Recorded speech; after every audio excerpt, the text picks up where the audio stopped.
People keep asking me lots of questions about the Tottenham Hotspur Stadium, and this video purely is to answer some of them. If you do have any questions, I don't claim to be an expert whatsoever, but I do spend a lot of time down here, and I do talk to a lot of people that work here. If you want to put a question in the comments section below, if I don't know the answer, then I will try and find out the answer for you and put it in next week's video. So I've answered a handful of questions here on this video. Let's see how it goes, and come on you Spurs.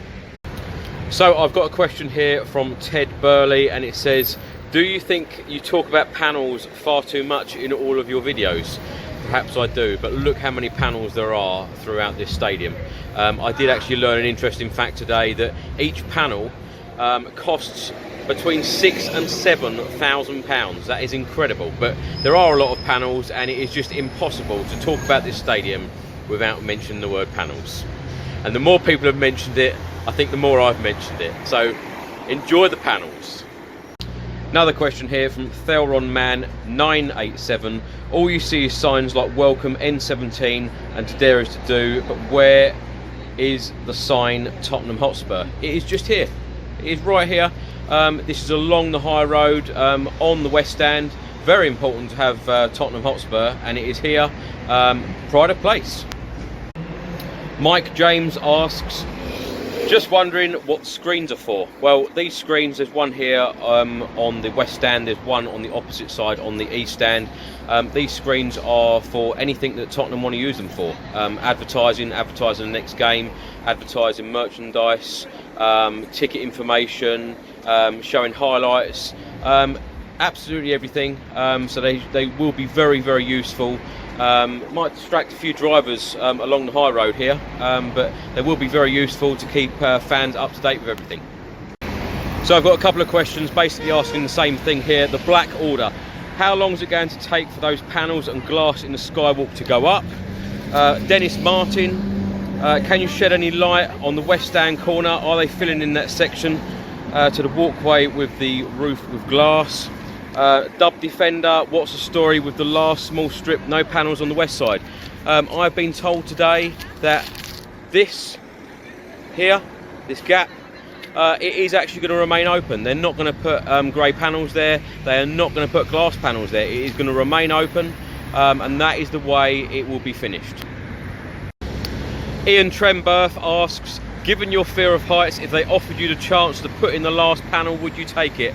You know I would. You know I would go up there. I don't like heights at the best of times, but this is something I've followed for a couple of years now, and if they asked me to put the last panel in, yes, I would. See, people tell me that I talk about panels too much, and you're asking me questions about panels, you see.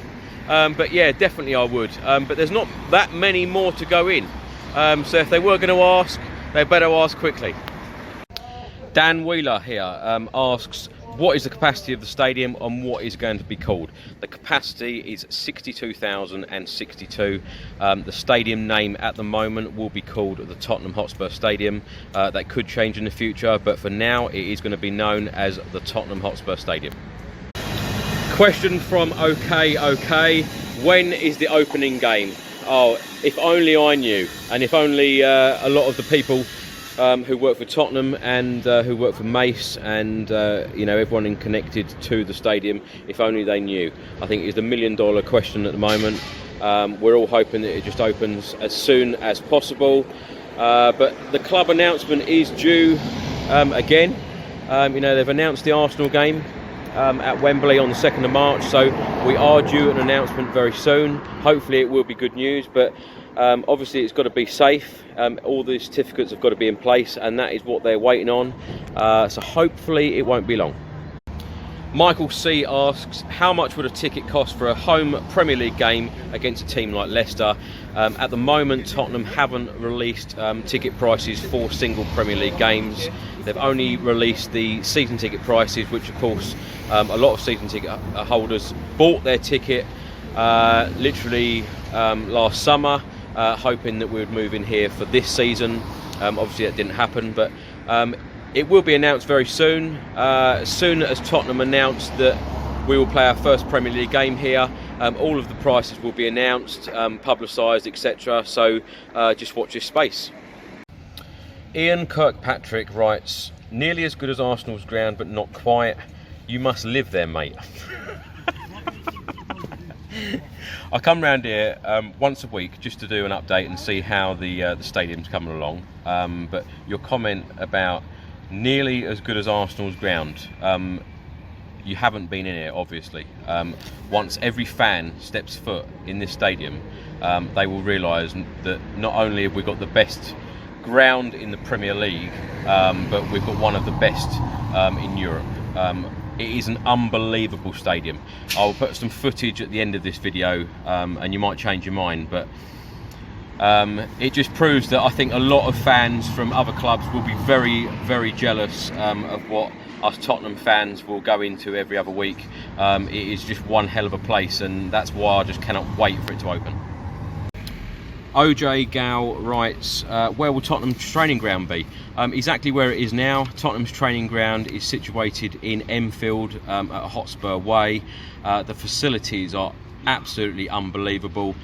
Even Brazil trained there last year. England trained there a lot. Absolutely brilliant. There are a lot of pitches there. Facilities are just, well, unbelievable, as I say. And the pitches there, they're just like carpet. Unreal facilities, and obviously they're moving into this stadium. The Tottenham players are extremely lucky. Trevor Impet writes, where do the players drive into the stadium, and where do the away team's coach arrive to? Well, I have been told that the away coach will either go down Park Lane or down Worcester Avenue. The underground car park is too small. It won't take the height of an away coach, so the away coaches will not go underneath into the underground car park. The home players, the Tottenham players, will go park in the underground car park. The entrances, there's one in Park Lane and there is one in the on the east side, just by the southeast corner. But one of the exits is right here, actually, right next to the Tottenham shop. So that is where the players will come out. Jamal Osman, Chris, have you got a video of the Spurs cockerel lighting up? Yes, I do. A few weeks ago I was walking down here, and it's the first time that I saw this all lit up as well, which was incredible. So here it is.